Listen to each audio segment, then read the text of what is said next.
Case study discuss कर रहे थे लोगों ने, पीछे 3 केस स्टडी देख लिए, 3 और बचे हैं, उसको देख लेते हैं। अगला केस स्टडी देखो क्या कह रहा है।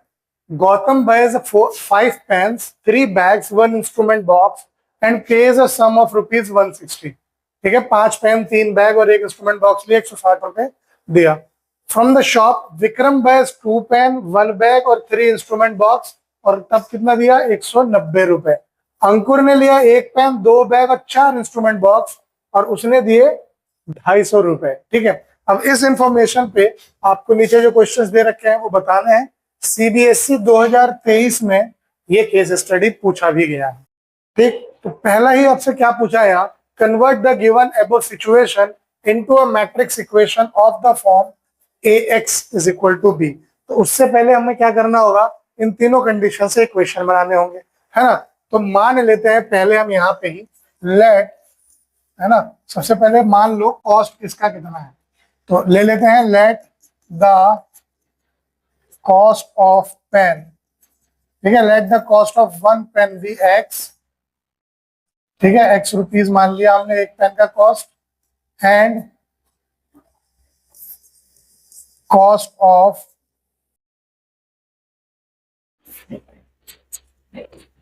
1 बैग। ठीक है, एक बैग का हमने कॉस्ट मान लिया कितना, y, and cost of 1 instrument box b rupees z। ये हमने मान लिया, सेम दुकान से है तो दाम सबके लिए सेम ही होगा। तो अब पहले कंडीशन पर जब हम आते हैं तो देखिए ध्यान से क्या कह रहा है, 5 पेन, एक पेन का दाम x है तो 5 पेन का हो जाएगा 5x। ठीक है, प्लस 3 बैग तो ये हो जाएगा 3y, प्लस 1 बॉक्स है तो यानी z, बराबर पैसे कितने दिए, 160 रुपए।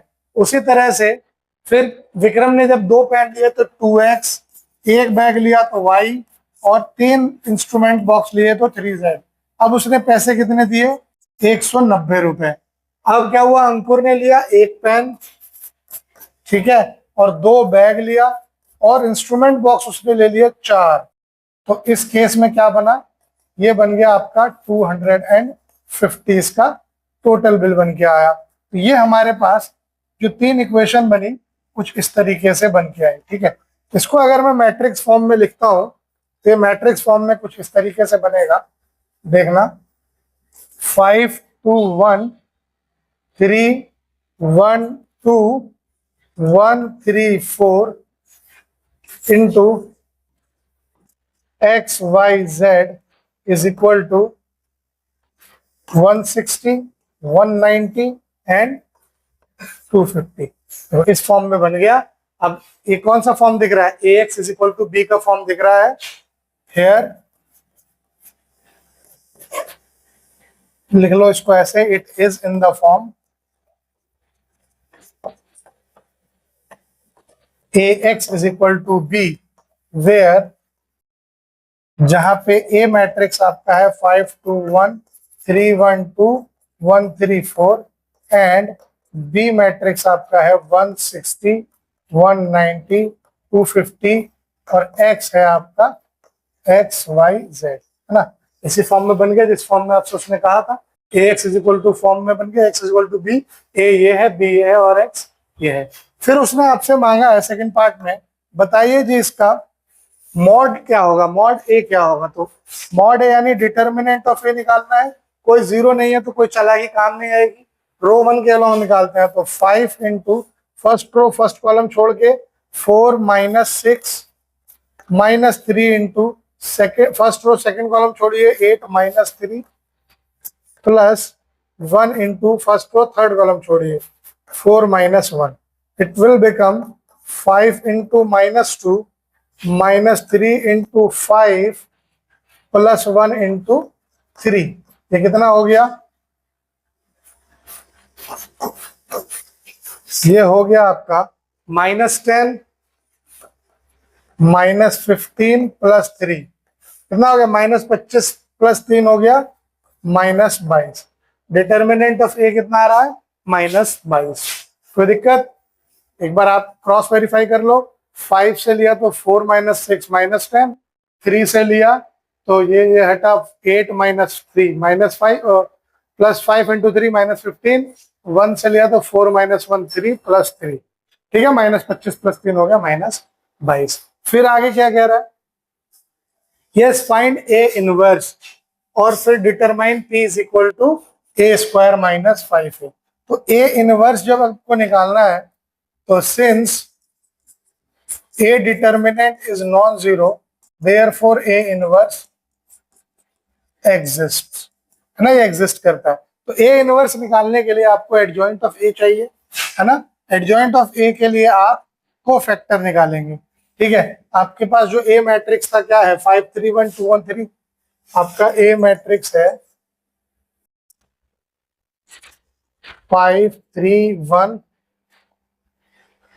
2 1 3 1 2 4 2 1 3 1 2 4, ठीक है। इसका कोफैक्टर्स निकाल लीजिए पहले। तो a11 निकालिएगा तो ये गया 4 माइनस 4 माइनस 6 हुआ माइनस 2, a12 निकालिएगा तो माइनस रहेगा, फर्स्ट रो सेकंड कॉलम छोड़िए, 8 माइनस 3 5, a13 निकालिए first row third column 4 minus 1 3, a21 निकालिए माइनस रहेगा आपके पास यहाँ सेकंड रो फर्स्ट कॉलम, ये और ये छोड़ना है 12, 12 माइनस 2 हो गया 10, a22 second row second column, 20 में से 2 गया 18, 8 सेकंड रो थर्ड कॉलम, 10 में से माइनस में है यहाँ पे 10 में से 3 गया 7, फिर ए थर्ड रो फर्स्ट कॉलम 9 में से 1 गया 8, थर्ड रो सेकंड कॉलम, ठीक है, माइनस में रहेगा, 20 में से 1 गया 19, थर्ड रो थर्ड कॉलम, एक minute, third row first column अगर हमने देखा तो 9 में से 1 गया 8, ठीक है, थर्ड रो सेकंड कॉलम तो 15 में से 2 गया, 15 माइनस 2 13, ठीक है, और माइनस यहाँ पे ऑलरेडी है, थर्ड रो थर्ड कॉलम तो 5 माइनस 6 माइनस 1, ठीक है। एक बार क्रॉस वेरीफाई कर लेना, ठीक। ये आपके पास कोफैक्टर्स निकल के आ गए तो आपका एडजॉइंट ऑफ ए क्या होगा सर, जो रो होता है वो कॉलम बन जाएगा, जो कॉलम होता है वो रो बन जाएगा। तो इसको जो ऐसे लिखा है इसको ऐसे लिख दीजिए। तो कितना हो गया, फर्स्ट रो फर्स्ट कॉलम है, first row second column, first row third column है, तो ये हो जाएगा -2 -10 8 -5 18 -13 3 -7 -1, ठीक है सर। एडजॉइंट ऑफ ए ये निकल गया। अब एडजॉइंट ऑफ ए निकल गया तो ए इनवर्स आपका आ जाएगा -1/22 इंटू -2 -5 3 -10 8 18 -3 -13 -7 -1, ये आपका ए इनवर्स निकल गया। इसके आगे करने की जरूरत नहीं है, ठीक। इसके बाद आपसे उसने मांगा है, क्या मांगा है और पार्ट में, P is equal to A square minus 5। A square का मतलब हुआ ए इंटू ए, यानी 5 3 1 2 1 3 1 2 4 इंटू 5 3 1 2 1 3 1 2 4 माइनस 5 से सबको मल्टीप्लाई कर दो, 25 15 5 10 5 15, ठीक है।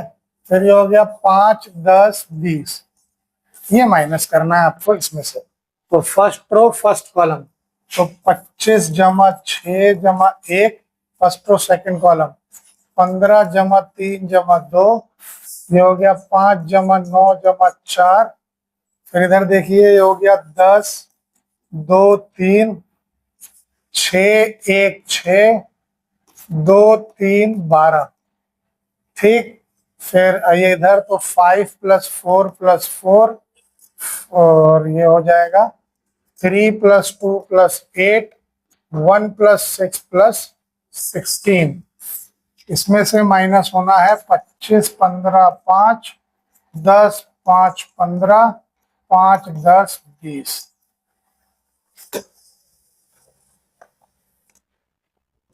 25 6 31 1 32, 18 और 2 20, 5 4 9 9 18, 10 2 12 3 15, 7 6 13, 5 और 12 17, 5 और 8 13, 5 और 8 13, 7 और 13 16 23, माइनस 25 15 5, 10 5 15, 5 10 20। सब्ट्रैक्ट करेंगे तो 32 में से 25 गया 7, 20 में से 15 गया 5, 18 में से 5 गया 13, 15 में से 10 गया 5, 13 में से 5 गया 8, 17 में से 15 गया 2, 13 में से 5 गया 8, 13 में से 10 गया 3, 23 में से 20 गया 3। ये आपका पी मैट्रिक्स निकल के आ जाएगा। तो कुछ इस तरीके से ये सवाल आया था, बोर्ड में आ चुका है ये सवाल, ऐसे इसको बनाना। ठीक, कोई दिक्कत? अगले सवाल पे आते हैं, case study 5। Area of triangle whose vertices are x1 y1 x2 y2 and x3 y3। ठीक है, मान लो एक ट्रायंगल है, इसके वर्टिसेस क्या है, x1 y1 x2 y2 और x3 y3 है। ठीक है, ये वर्टिसेस दे रखे हैं और उसका एरिया ऑफ ट्रायंगल डिटर्मिनेंट की फॉर्म में क्या दिया हुआ है, half into determinant of x1 y1 1, x2 y2 1, x3 y3 1। यानी आप अगर कॉलम वाइज देखो तो सारे x के कोऑर्डिनेट एक साथ, फिर y के कोऑर्डिनेट लिख देना है, तीसरा कोऑर्डिनेट होता नहीं है तो वहां पे 1 1 1 आपको बिठा देना है। यही है area of triangle using determinant method. ठीक है, और इसके ऊपर भी हम मॉडुलस लगा लेते हैं क्योंकि एरिया पॉजिटिव निकालना होता है हमें, है ना, तो पॉजिटिव एरिया हमें निकालना होता है। तो आंसर अगर माइनस भी आ रहा हो तो लिखेंगे फाइनल में प्लस में ही। अब since area is positive quantity, देखो यहाँ उसने कह भी दिया, so we always take the absolute value of determinant. Also the area of triangle formed by 3 collinear point is 0। ये भी बात इसने बता दी कि अगर 3 कोलिनियर पॉइंट है तो 3 कोलिनियर पॉइंट का मतलब क्या हुआ, वो तीनों के तीनों एक ही लाइन पे एग्जिस्ट करते हैं। कोलिनियर का मतलब तो यही हुआ ना, कोई पॉइंट्स एक ही लाइन पे एग्जिस्ट कर जाए वो कोलिनियर हो गए। तो इस ट्रायंगल में इस केस में एरिया ऑफ ट्रायंगल क्या आएगा, 0 ऑब्वियसली। क्यों? क्योंकि अगर एक ही लाइन पे तीनों पॉइंट है तो क्या ट्रायंगल बन रहा है, ट्रायंगल ही नहीं बन रहा। तो जब वो बन नहीं रहा तो उसका एरिया कहां से आएगा, है ना, इसलिए एरिया ऑफ ट्रायंगल लिया जाता है 0। Now based on this information you have to solve the following questions. First, find the area of triangle whose vertices are -2 6 3 -6 1 5। इस इंफॉर्मेशन से इस ट्रायंगल का एरिया निकालना है। फिर आपको क्या करना है, अगर पॉइंट्स है 2 -3 k -1 0 4 कोलिनियर है तो आपको 4k की वैल्यू निकालनी है, यानी आपको k निकालना है, फिर 4 से मल्टीप्लाई कर देना है। या इसी में एक ऑप्शन दिया है कि अगर एरिया ऑफ ट्रायंगल एबीसी इस वर्टेक्स पे 3 स्क्वायर यूनिट है तो k की क्या वैल्यू होगी। ठीक, और लास्ट इसमें सवाल दिया है, using determinants find the equation of line joining this 2 points. इन दोनों पॉइंट को ज्वाइन करता हुआ कोई लाइन हो उसकी इक्वेशन आपको बनानी है। ठीक है, चलो एरिया ऑफ ट्रायंगल जल्दी से इसका देख लेते हैं। तो डिटर्मिनेंट किसके बराबर होगा, हाफ x1 x2 x3, तो -2 3 1, y1 है 6 -6 5 1 1 1। ठीक है, यानी हाफ ऑफ, पूरा में से देखा जाए अगर -2 को लिया तो ये और ये हटा, -6 -5, -6 को लिया ये हटा, 3 -1 और +1 को लिया तो ये और ये हटा, 15 + 6। ठीक है, इसका सबका डिटर्मिनेंट मुझे मॉडुलस लेना है। ठीक, 1/2 इंटू -2 इंटू -11 हो गया 22, -6 2 जा 12 और +21। तो ये कितना आ गया जी, 41 में से 12 गया 33, 33 बटे, हाँ 41 में से 43 में से 12 गया 31, 31 बटे 2 हो गया 15.5 स्क्वायर यूनिट्स। Very good. ठीक, सेकंड पार्ट में चेक करते हैं जरा।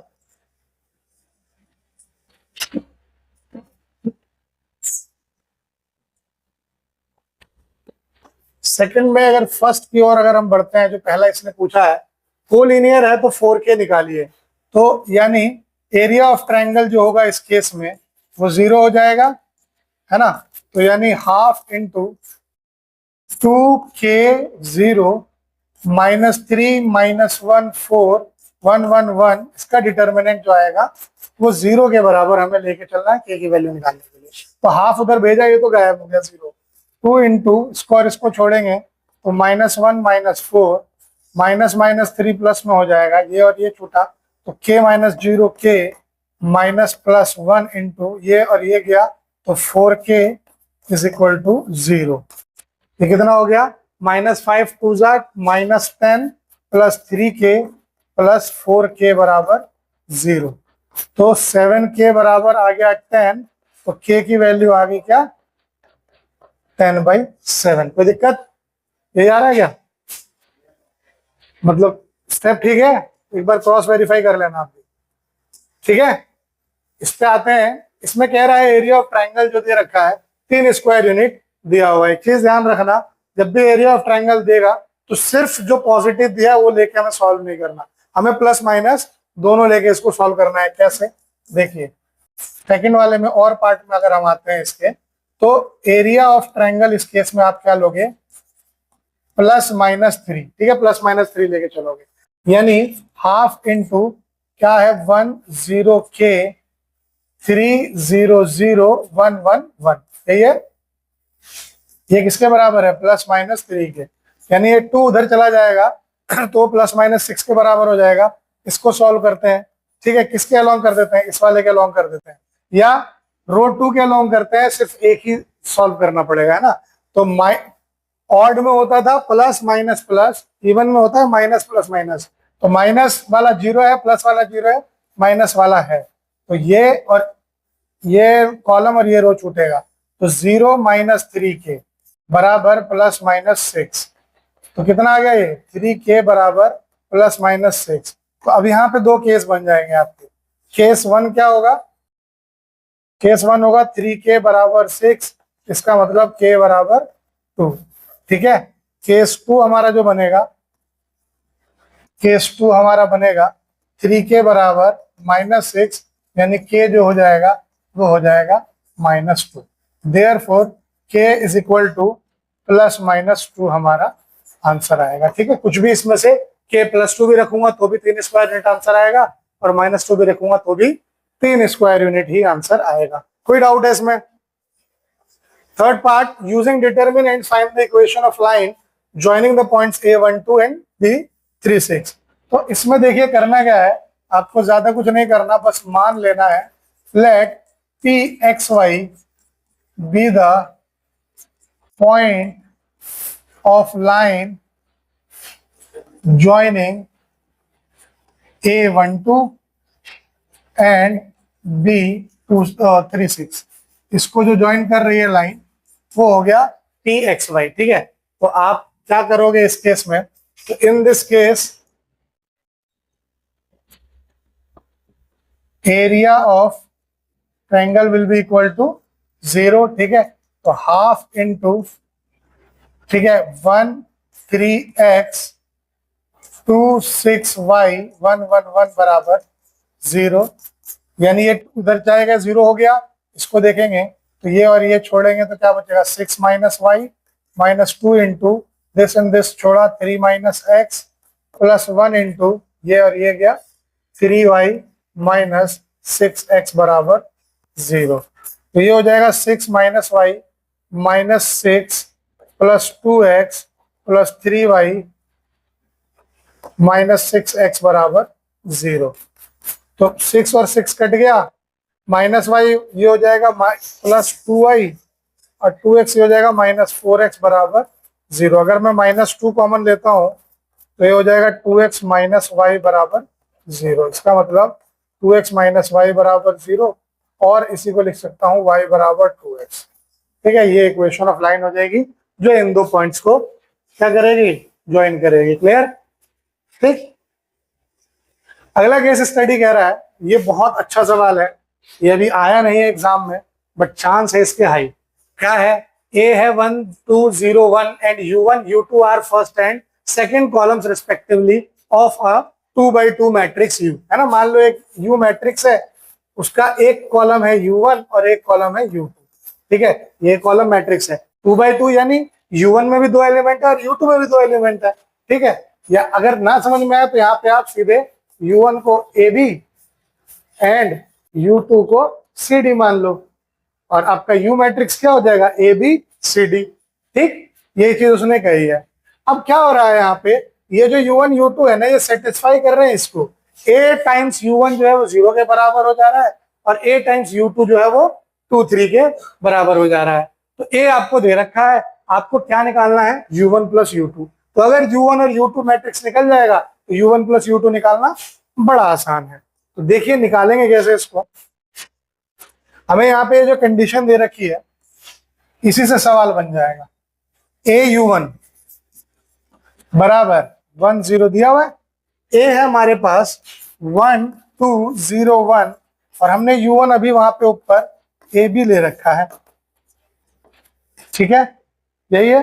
इसको मल्टीप्लाई जब करेंगे फर्स्ट रो फर्स्ट कॉलम तो A, ठीक है, और प्लस 0B बराबर 1 हो जाएगा, और इसको देखेंगे तो 2A प्लस B बराबर 0 हो जाएगा।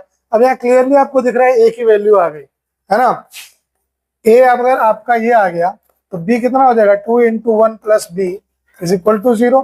तो B कितना आ गया, -2। A अगर 1 है तो B होगा -2। ठीक, तो यानी आपका U1 मैट्रिक्स जो आएगा वो क्या आ जाएगा, 1 -2। ठीक, अब सेकंड कंडीशन की ओर बढ़ते हैं हम लोग। वो क्या कह रहा है, AU2 बराबर 2 3। A क्या था, अभी हमने लिखा था 1 2 0 1 और U2 लिया था हमने CD। तो यहां से देखा जाए तो फर्स्ट रो फर्स्ट कॉलम यानी C बराबर 2 और 2C प्लस D बराबर 3। तो यहाँ अगर इस 2C को डालता हूं तो 2 इंटू 2 प्लस D बराबर 3, तो D हो जाएगा 3 -4। D की वैल्यू आ जाएगी जी -1। अब C आ गया 2, D आ गया -1, तो इसका मतलब U2 कितना हो जाएगा, 2 -1।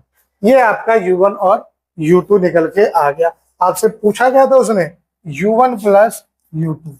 U1 प्लस U2 होगा 1 -2 प्लस 2 -1। इन्हें ऐड करेंगे तो 1 + 2 3 -2 -1 -3। कितना सिंपल है, देखने में बड़ा टफ लगता है ये वाला सवाल, लेकिन है बड़ा सिंपल, इसीलिए मैंने इसको बोला है कि इंपॉर्टेंट सवाल है। ठीक, इसी तरीके से हम आगे बढ़ते हैं। अब पूछ रहा है आपसे डिटर्मिनेंट ऑफ U निकालो और उसके बाद find the minor of element at the position A22 in U। ये भी निकाल के चेक करो। तो कोई भी दिक्कत है ही नहीं सर, जब आपके पास U1 U2 आ चुका है तो U मैट्रिक्स आपका आराम से क्या आ जाएगा, 1 -2 2 -1। U मैट्रिक्स आ जाएगा 1 -2 2 -1। तो U डिटर्मिनेंट क्या आ जाएगा, AD - BC यानी -1 + 4। कितना आ गया, डिटर्मिनेंट निकल गया। माइनर निकालना है आपको किसका, A22 का। तो A22 देखिए ना, सेकेंड रो सेकेंड कॉलम, इसका माइनर निकालना है। तो सेकेंड रो सेकेंड कॉलम में क्या करना है आपको, सेकेंड रो सेकेंड कॉलम हटा दीजिए, क्या बच गया, 1 बचा ना। सेकेंड रो सेकेंड कॉलम हटा दीजिए, ये बचा रहा है ना 1। जो बचता है वही आपका माइनर निकल के आ जाता है। निकल के आ गया। ठीक, अब उसके बाद क्या है, अब अगला दे रहा है कि अगर x बराबर है 32 into U into 32 then find the value of matrix x। अब आपको x मैट्रिक्स की वैल्यू निकालनी है। तो देखो ये भी देखने में कॉम्प्लिकेटेड है पर है बहुत सिंपल। अब देखो x बराबर है 3 2, U मैट्रिक्स आपका निकल चुका है 1 2 -2 -1, यही है ना, 1 2 -2 -1, परफेक्ट। और ये दिया है उसने 3 2। आपकी मर्जी है, आप चाहे तो पहले इन दोनों को मल्टीप्लाई करो या चाहे तो इन दोनों को मल्टीप्लाई करो, है ना। इन दोनों को नहीं पहले कर सकते, पहले ये दोनों या ये दोनों। अगर मैं इन दोनों को करता हूं तो फर्स्ट रो फर्स्ट कॉलम तो 3 -4, first row second column 6 -2 into 3 2, ये हो गया -1 और 6 में से 2 गया 4 इंटू 3 2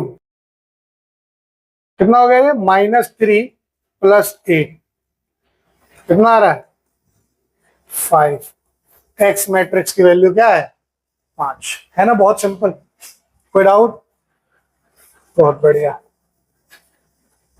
लास्ट केस स्टडी हमारा है इस क्लास का। Two schools A and B want to award their selected students on the values of honesty, hard work and punctuality। ठीक है, दो स्कूल हैं, इस बेसिस पे वो अपने स्टूडेंट्स को अवार्ड देना चाहते हैं। School A wants to award ₹X, ₹Y and ₹Z each for the 3 respective values to its 3, 2 and 1 students respectively। यानी 3 बच्चों को ऑनेस्टी के लिए, 2 बच्चों को हार्ड वर्क के लिए और 1 पंक्चुअलिटी के लिए, with a total award money of ₹2200। School B wants to spend 3100 to its 4, 1 and 3 student on respective value by giving the same award money to 3 values of school A। Now the total amount of award for one prize on each value is ₹1200। ठीक है, तो आपको इस concept को use करना है, इस detail को लेना है, मैट्रिक्स डिटरमिनेंट का कॉन्सेप्ट यूज करना है। आपको ये बताना है पहले what is the award money for honesty. Honesty के लिए क्या अवार्ड मनी है, what is the award money for punctuality, what is the award money for hard work, यानी एक्स वाई जेड की वैल्यू। पी मैट्रिक्स अगर symmetric और skew symmetric दोनों है तो डिटरमिनेंट ऑफ पी किसके बराबर होगा, पी क्यू दो मैट्रिक्स है सच दैट पी क्यू बराबर क्यू और क्यू पी बराबर पी, तो क्यू स्क्वायर का डिटरमिनेंट इसके इक्वल होगा। ठीक है, जब आपके पास यहाँ पे एक्स वाई जेड की वैल्यू दे रखी है तो दो इक्वेशन आपको यहाँ दिखते हैं तो कंफ्यूजन होता है, बट एक ये भी है ना, यहाँ से एक इक्वेशन बनेगा। कैसे बनेगा देखो समझो, कह रहा है कि सब एक्स वाई ईच खरीदा है उसने, तो यानी 3 दिए उसने किसको, ऑनेस्टी वाले बच्चे को, है ना, यानी 3x। अगर मैं इक्वेशंस बनाऊं तो इक्वेशन बना लेते हैं यहाँ पे ही, 3x प्लस y दिया हार्डवर्क वाले को 2y plus z is equal to 2200। ये पहले स्कूल में दिया, दूसरे स्कूल ने सेम प्राइस पे खर्च किया 31 रुपए, बस वो है 4x plus y plus 3z बराबर 3100। ये देखो ये क्या कह रहा है, total amount of award for one prize on each value, यानी हर प्राइस अगर एक एक खरीदा तो उसमें जो टोटल पैसा लगा था वो 1200 लगा था। यानी अगर x, y और z को अगर खरीदा तो इन्हें जोड़ने पे उसको लगे 1200 रुपए। अब आराम से इक्वेशन आपकी बन गई। यहाँ पे ध्यान से अगर आप देखते हो तो ए मैट्रिक्स आपका क्या बन जाएगा, 3 4 1 2 1 1 1 3 1, है ना, और एक्स मैट्रिक्स आपका एक्स वाई जेड तो रहेगा ही। ठीक है, साथ में आपके पास जो बी मैट्रिक्स है वो बन के आएगा, क्या बन के आएगा वो 2200 3100 और 1200, है ना। इसी को आपको सॉल्व करना है, एक्स वाई जेड की वैल्यू निकालनी है। फटाफट फटाफट करते हैं जल्दी से जरा। ठीक, तो यहां करते हैं इसको। ए मैट्रिक्स मुझे जल्दी बताओ क्या क्या रखा था हमने। ए मैट्रिक्स क्या आया था, 3 2 1 4 1 3 1 1 1, यही आया था ना। अब ए मैट्रिक्स से मुझे क्या क्या चाहिए, फटाफट से ए डिटरमिनेंट निकाल लूं पहले। ठीक है, तो ये हुआ 3 इंटू ये और ये गया तो 1 - 3 -2 इंटू ये और ये गया तो 4 - 3 1 प्लस 1 इंटू ये और ये कटा 4 में से 1 गया 3, ये हो गया -6 -2 + 3, कितना हो रहा -8 + 3 -5। ठीक है, -5 डिटरमिनेंट आ गया। अब कोफैक्टर चाहिए मुझे जल्दी जल्दी, है ना। कोफैक्टर इधर लिख लेता हूँ। A11 बराबर क्या आ जाएगा, ये और वो हटा तो 1 - 3 -2। A12 बराबर क्या आ जाएगा, फर्स्ट रो सेकंड कॉलम हटाइए, 4 में से 3 गया 1 और माइनस में A13 क्या आएगा, फर्स्ट रो कॉलम 4 में से 1 गया 3। ठीक है, 2 1 निकालेंगे माइनस में, ये और ये हटा 2 - 1 1 2 2 निकालिए, सेकंड गया 3 - 1 2 2 3 निकालिए माइनस में, सेकंड थर्ड गया 3 - 2 1 3 1 निकालिए, third 1 6 - 1 5, third row first column 6 - 1 5 3 2 minus में, थर्ड रो सेकंड कॉलम हटाए 9 में से 4 गया 5 3 3, थर्ड रो थर्ड कॉलम 3 में से 8 गया -5। ठीक है सर, ये हमारे कोफैक्टर्स निकल गए।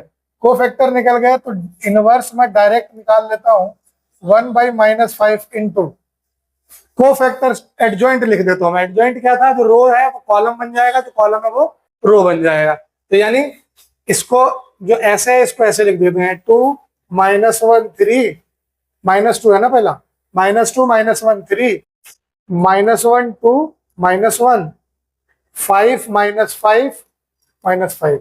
ठीक है, कोई दिक्कत है सर इसमें? अब देखिए x बराबर आएगा a inverse b। a inverse आ गया, ये चीज 1/5 माइनस में -2 -1 3 -1 2 -1 5 -5 -5। इसका मल्टीप्लीकेशन करना है मुझे 2200 3100 और 1200 के साथ, 2200 3100 और 1200 के साथ।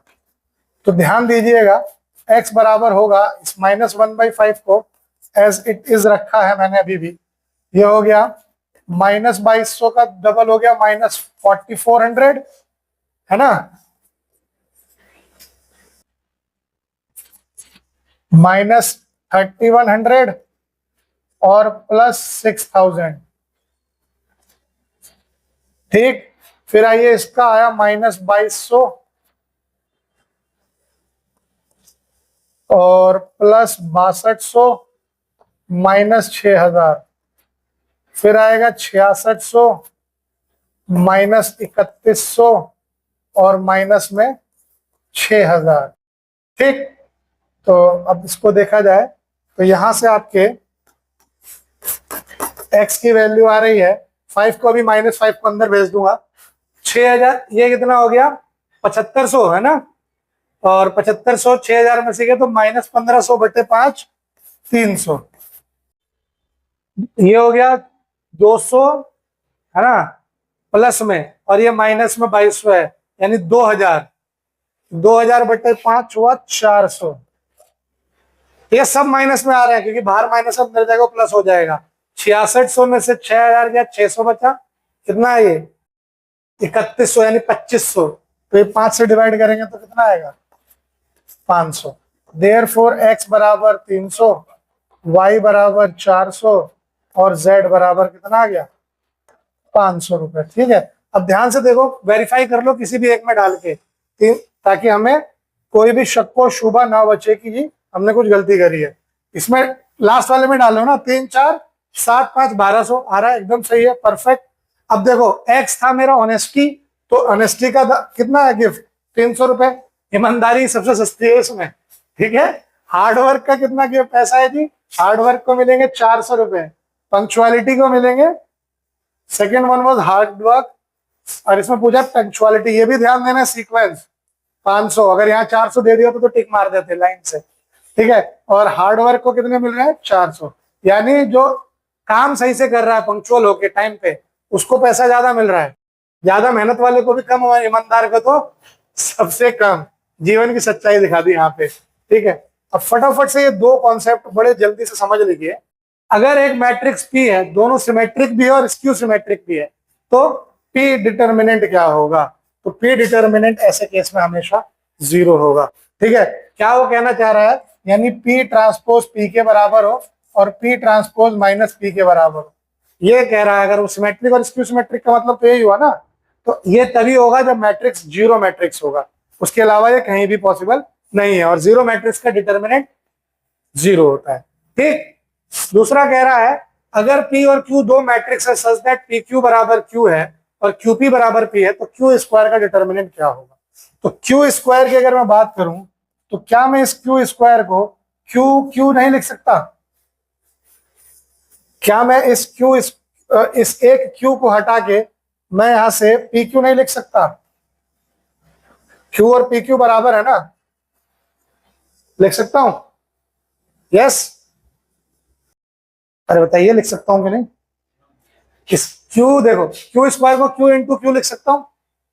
ठीक है, अब इस Q को क्या मैं PQ के बराबर नहीं लिख सकता, ये PQ के बराबर ही तो है Q, मैंने एक Q को इसके बराबर लिख दिया।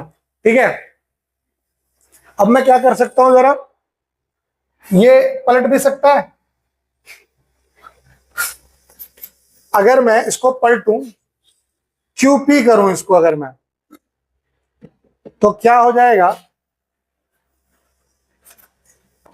सिमेट्रिक होता है ना ये, ABBA, ठीक। तो QP अगर मैंने इसको करा इंटू Q, तो QP किसके बराबर है, P के बराबर। अब ये क्या हो गया, PQ हो गया है ना। यहां पे लिखते चलेंगे, सिंस Q बराबर PQ, सिंस QP बराबर PQ, इसलिए मैंने इसको उल्टा कर दिया, और QP बराबर PK है। अब PQ किसके बराबर है, Q के। अब मैं अगर यहाँ डिटर्मिनेंट लगाऊं तो यहाँ भी डिटर्मिनेंट लगा दूंगा, तो Q स्क्वायर का डिटर्मिनेंट किसके बराबर हो जाएगा, Q डिटर्मिनेंट के बराबर। कोई दिक्कत। तो this ends our complete topic with case study questions, ठीक है। चलो आगे की क्लास में हम लोग कंटिन्यूटी एंड डिफरेंशिएबिलिटी देखते हैं।